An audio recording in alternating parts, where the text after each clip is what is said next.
Hi, I'm Sam Hyper from Entertainment Weekly. I am here at Comic-Con with the guys behind Wolfman's Got Nards, which, as you know, I'm very excited to say. I will say it again before this is over.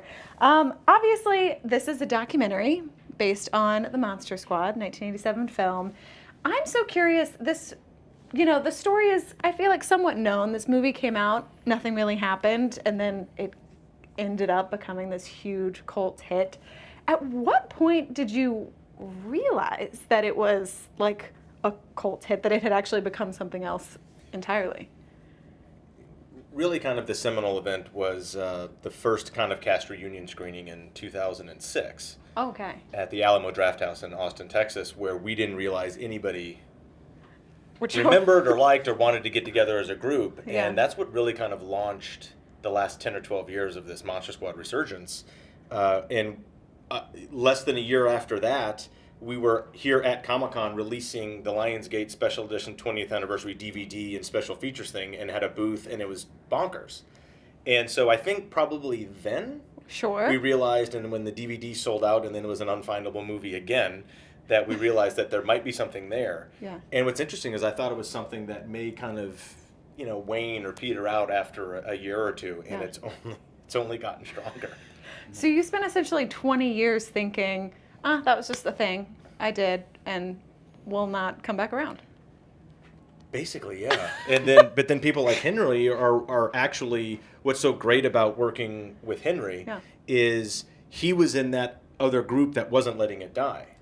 And then you fast forward 30 years later, and we get to work together on something. So you kind of bring both sides of that together. Yeah. And that, I think that actually comes across in what we actually put together, because the love from both sides is really there. Yeah. For us, it wasn't a cult hit. It was a videotape that we were passing around our neighbors in the cul-de-sac. Have you seen this yet? No. Oh my God, this is amazing. It was a classic. Yeah. And so then when I got older and I could go to the video store and I wanted to pick it up and it wasn't there, I had to find out what happened to this movie. And then when the DVD came out, we were in line at Best Buy, and I met Andre, and that's when we started to put the documentary together. Not at Best Buy. No. We didn't meet at Best Buy. I'm hopping through the timeline. That'd be weird. This is a montage.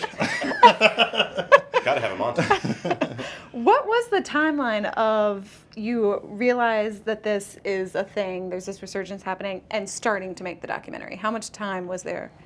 Well, over the last 10 years, doing conventions and Comic-Cons and private screenings and tours, I started to realize that these fans are absolutely amazing. Yeah. And hadn't really seen or heard anything quite like this connection that they have with the source material out there.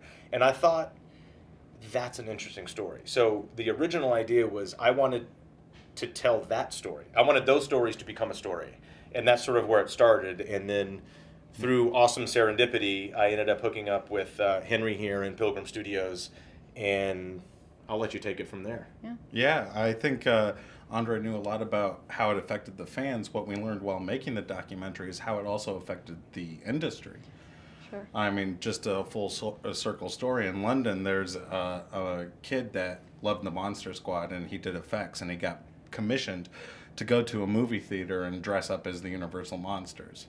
Now that guy designed the creature for Shape of Water, and that movie's winning Oscars. This movie, the doc, is about how it's really a love story between an audience and a movie. So anyone that's fell in love with E.T. or something can relate to this movie and be inspired by it. Yeah. When you're going through the fans of this, there are many famous fans. You're sitting down, you're talking to them for this. Was there anyone that surprised you that came forward for the documentary or otherwise that is like, no, I love this?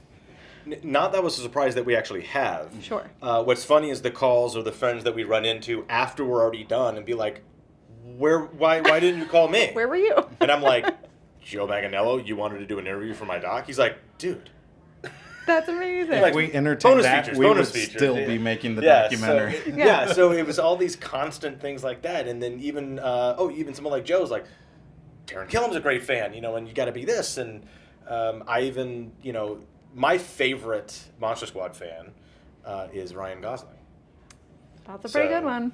I mean, I'm a Ryan Gosling fan anyway, but now that he's a Monster Squad fan, that's awesome too. So it's those type of stories that's crazy, because it doesn't matter who you are. Everybody, no one in this movie is in it because they're famous, they're recognizable. They're in it because they're a fan of this movie or have some sort of connection to it. Like a very old friend of mine who's one of the greatest people on the planet is Seth Green, who actually screen tested for Monster Squad. Amazing. And didn't get it. So, you guys could create a docu-series, is what you're saying, and just keep going. It's true. The most that's a exciting fantastic idea. the most saying. exciting part is how relevant 80s nostalgia is right now. Sure. So here we are, and Fangoria is coming out, and we're about to see The Predator. How exciting is that? Yeah. What's really interesting is Fred Decker and Shane Black that wrote the new Predator were the original team that made Monster Squad. So this movie about this 31-year-old full circle story is coming together after the documentary is made as well. Yeah. All right, the last thing I will ask you is the title, Wolfman's Got Nards. Obviously, a beloved line from this film, but there are many beloved lines from this film. Were there any other title contenders for your doc?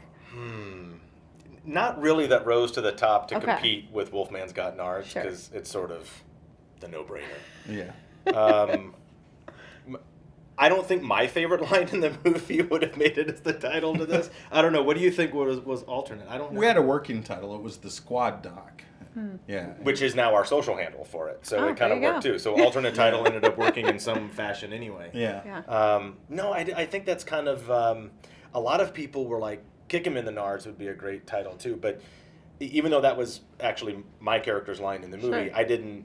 that didn't fit, and one thing that was really cognizant about this whole thing is I didn't want to make this about the story of us as the cast or the movie or myself. Yeah. I wanted to be about how this movie impacted other people.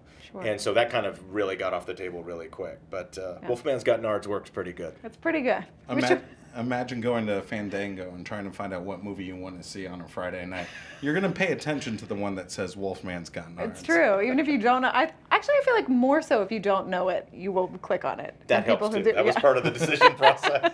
Absolutely. Well, thank you guys so much for stopping by. No, thanks for having us. Thank you.